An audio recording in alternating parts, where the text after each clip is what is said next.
Welcome to episode 123 of the Holistic Spaces podcast, where we hope to inspire, educate, and empower you to create your own holistic spaces that nurture and resonate with you. Anjie Cho and Laura Morris are the founders of the Mindful Design Feng Shui School. Together, they have over 3 decades of experience designing harmonious living spaces.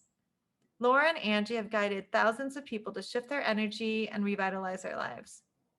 Mindful Design School offers feng shui courses and certifications. Check us out at mindfuldesignschool.com and holisticspaces.com. So welcome. If you've been listening to us for a little bit, we just started a new part of our podcast called Ask Anjie and Laura. And I think it was a couple months ago. Do you remember, Laura? When was that? It was. I think it was last month. Mm-hmm. Yeah, I think yes, the first Ask Anjie and Laura was episode 116 in April. So this is our second one. We're rounding out the end of May with another one because we got so many questions that we thought we would go ahead and answer these 4 more questions that we got. And I'm putting a little bit of pressure on Laura today because she hasn't seen them yet. But I've seen them, but I forgot. So you're gonna see us on the fly right now. And usually actually for these podcasts, Laura and I keep it pretty conversational. So we don't do a whole lot of preparation. We're obviously not reading scripts at all. We're just talking. No. Because that's what we do. And if you weren't sure before, you're going to be sure today that we are going for a script. All right. So no, I'm ready. Okay. Also, I want to let everyone know that be sure to sign up for our newsletter list. So the way that we're going to accept questions for Ask Anjie and Laura is only for our newsletter subscribers. So the way to sign up for our newsletter is to go to mindfuldesignschool.com and scroll to the bottom, and there's a place to sign up for the newsletter. You could also opt in on the show notes, but if you sign up for our newsletter, occasionally we'll send out an email where you can submit, or we'll send out, sorry, not an email. Yeah, we'll send out a newsletter with a link to submit questions for Ask Anjie and Laura. So this is a perk only for our newsletter subscribers because we want to keep in touch with you. So be sure to sign up for a newsletter. And also, if you have a burning question or if you want a personalized feng shui reading, a real quickie, we have a practical feng shui course. We have one in June and one in July. They're already up now for enrollment. So we hope to see you at one of those. So we have Judy who submitted a question. And her question is, when preparing to move, is there a way to leverage feng shui to yield results knowing you won't be staying in your current space? So I'll start with this, Laura, unless you have an idea. No, you go. You start. Okay. You start. Yeah. So this is a great question. And this is a question that comes up a lot because sometimes people will email us and even students will say, I'm going to move. Should I, how do I work with this feng shui? Or if I'm living in a temporary space. And, in general, if you know you're going to leave like in a month, then wait and work on your new space. And I think that makes sense.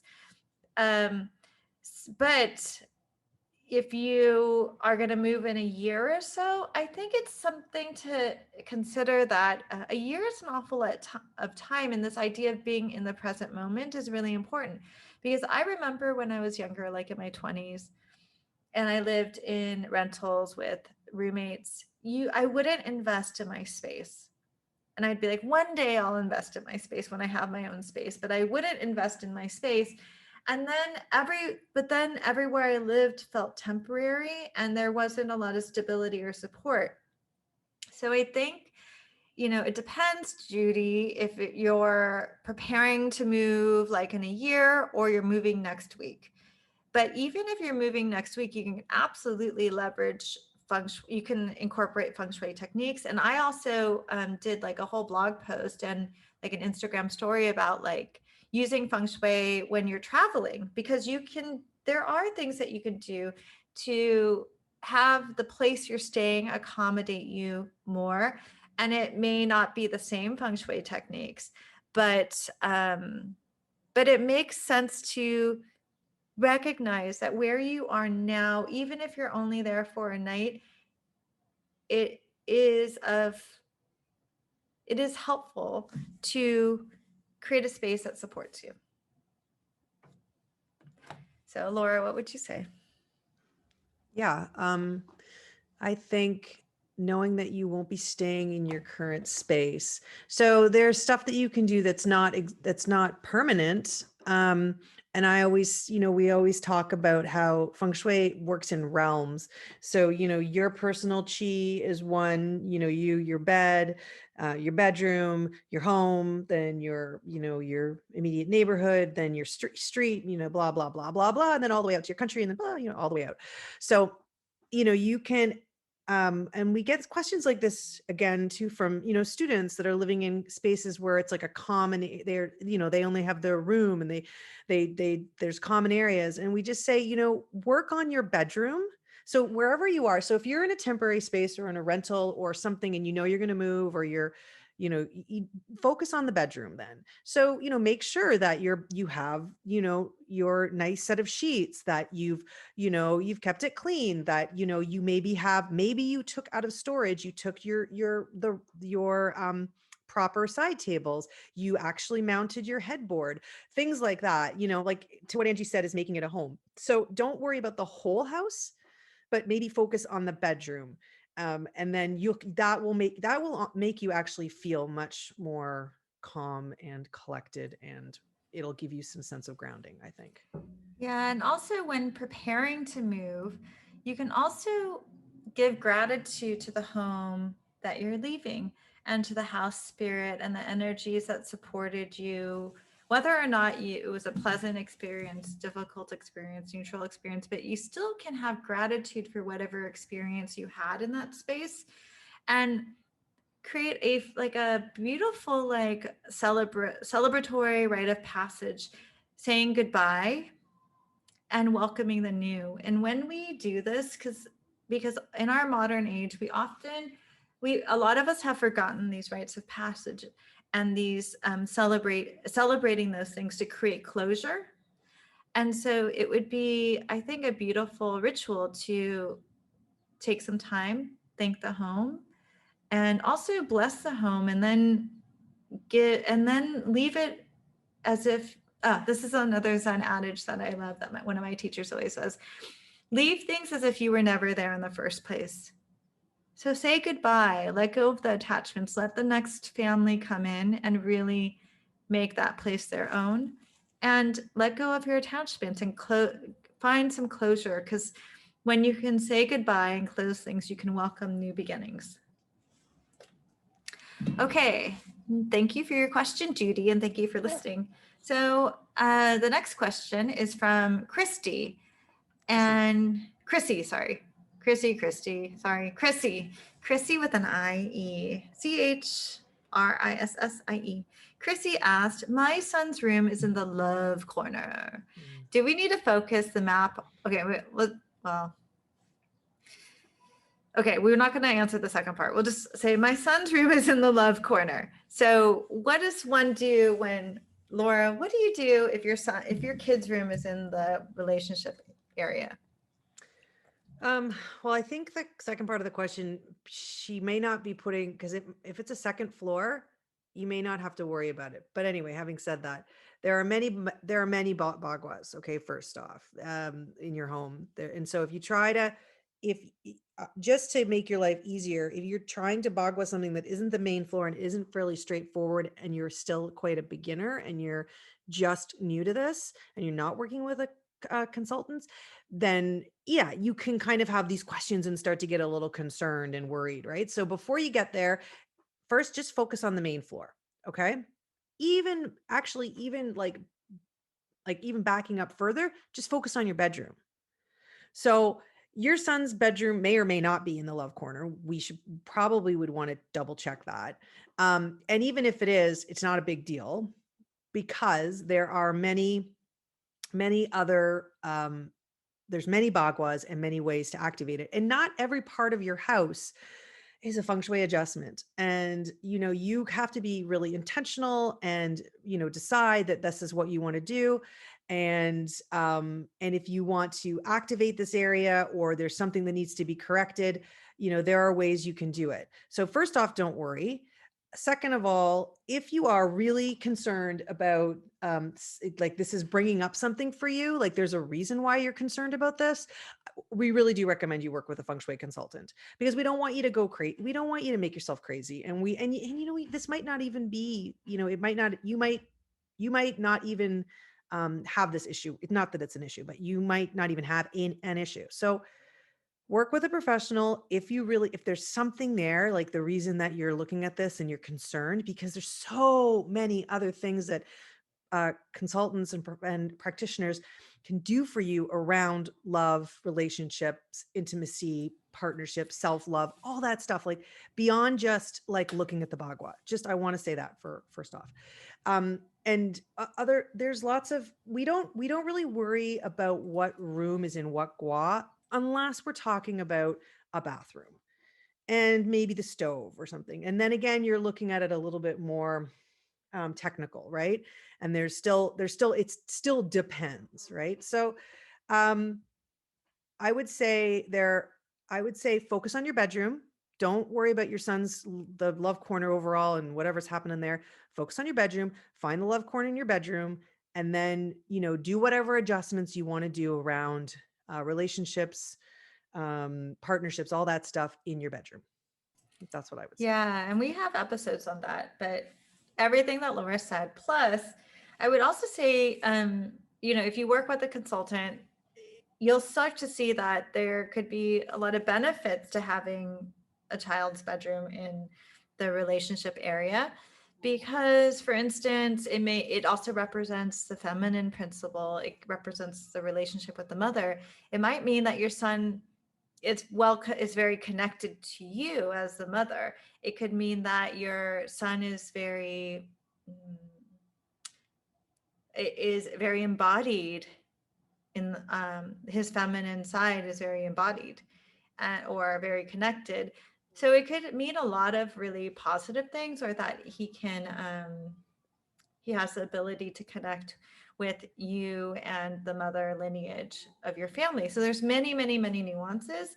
And Laura and I always come from the approach of instead of looking at it very fear-based, like, oh no, dun, dun, dun, what's gonna happen? My life is over. The reason why the reason why you may have a problem with your relationships may have something to do with your son, but it's not his fault. And it's not necessarily because his room is in the love corner, but it may give you some indication on,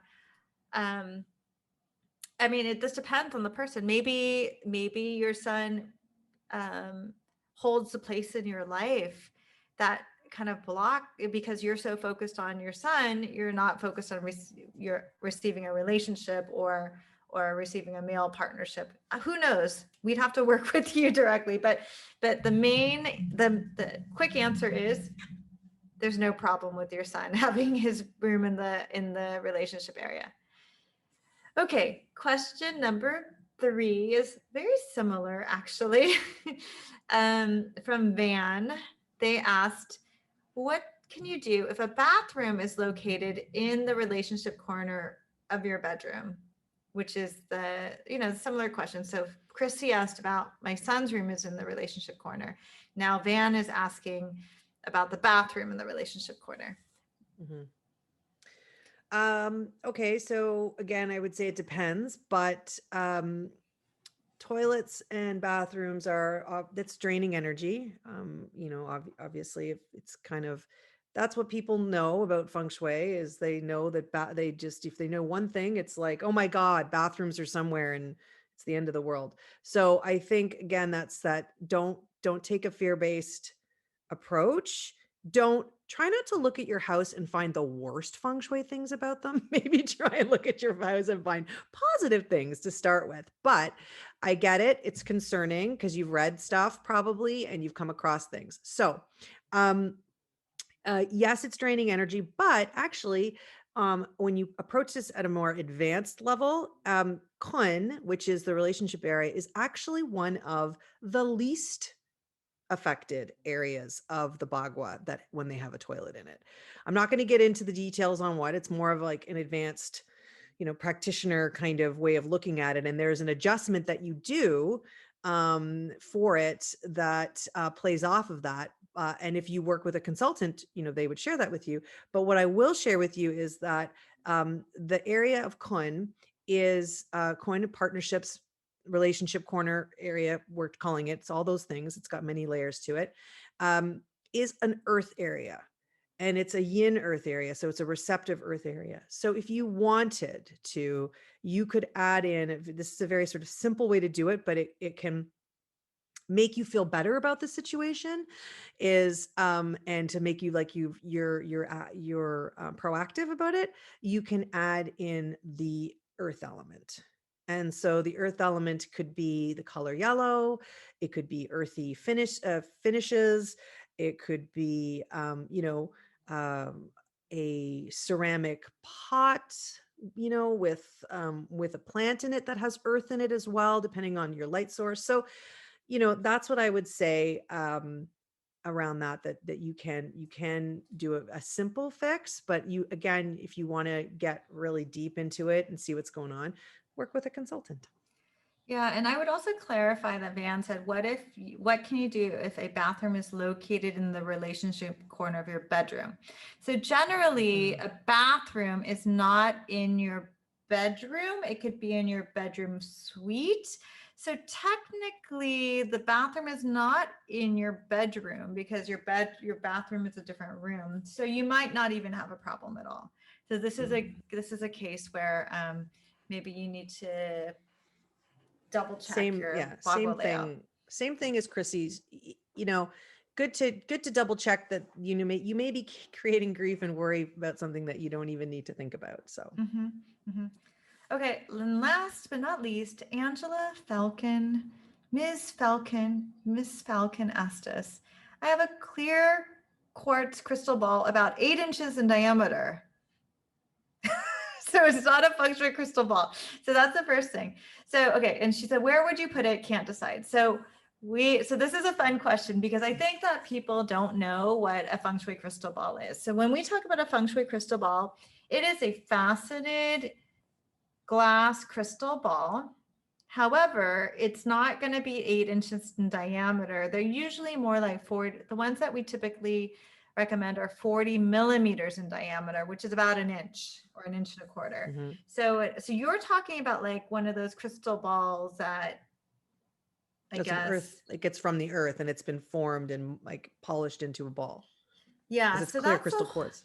Yeah, so this is a great question because people get confused. That's not a feng shui crystal ball, but it's just a piece of quartz, basically, is what you're saying. So we like the end of last year and the beginning of this year, Laura and I put together a fun program because we do a program every year for Chinese New Year and the end of the Western New Year. And this year we focused the teachings on, we did a whole crystal thing.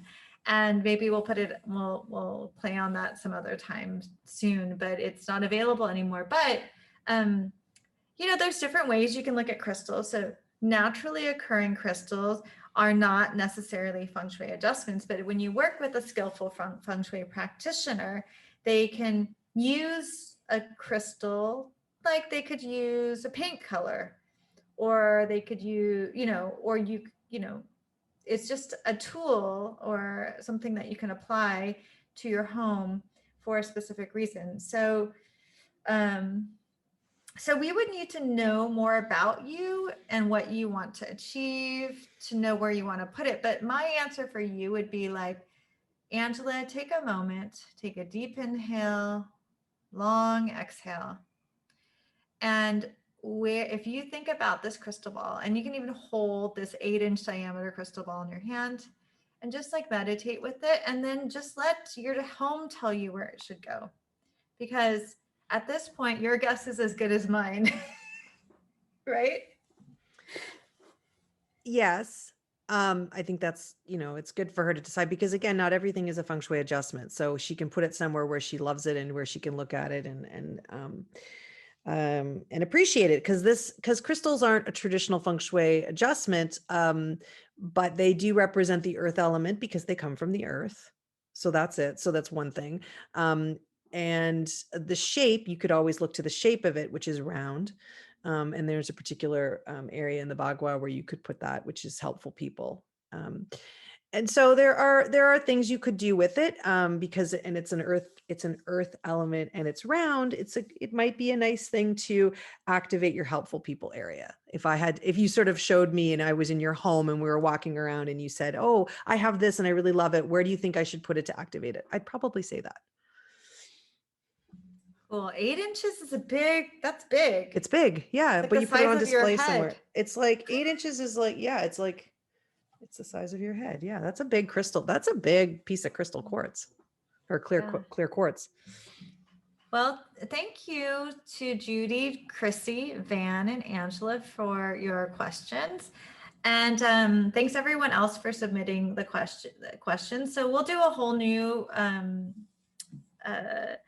form for the next Ask Angie and Laura. So again, be sure to sign up for our newsletter to get notified on that. And if you submitted a question and we didn't answer it, it was probably because it was so specific it wasn't going to be useful for a podcast episode, but it's definitely a good one these are good ones to ask a consultant or I think a lot of them were just so specific that it's better for you to ask a consultant and it's not something we could have answered generically.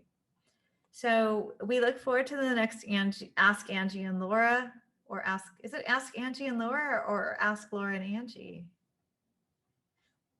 Laura's like putting her shoulders I up. don't know. I think it should be, doesn't matter. I think it's Ask Angie and Laura. Oh yeah, even though if I'm looking right here on the tab and I'm reading it, it says Ask Laura and Angie. I know, but the other one we called it Ask Angie and Laura. That's fine. I don't think it matters. So thank you so much for listening to this episode of the Holistic Spaces podcast. You can tune in every Monday for a new podcast episode.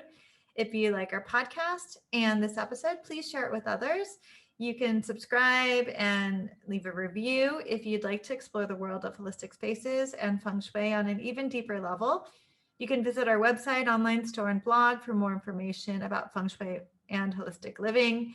You can sign up for our practical feng shui class, and please sign up for our newsletter. Go to mindfuldesignschool.com, scroll down to the bottom, and that's where you can sign up for a newsletter. There also might be something in the show notes too. Thank you so much, and we will see you next week.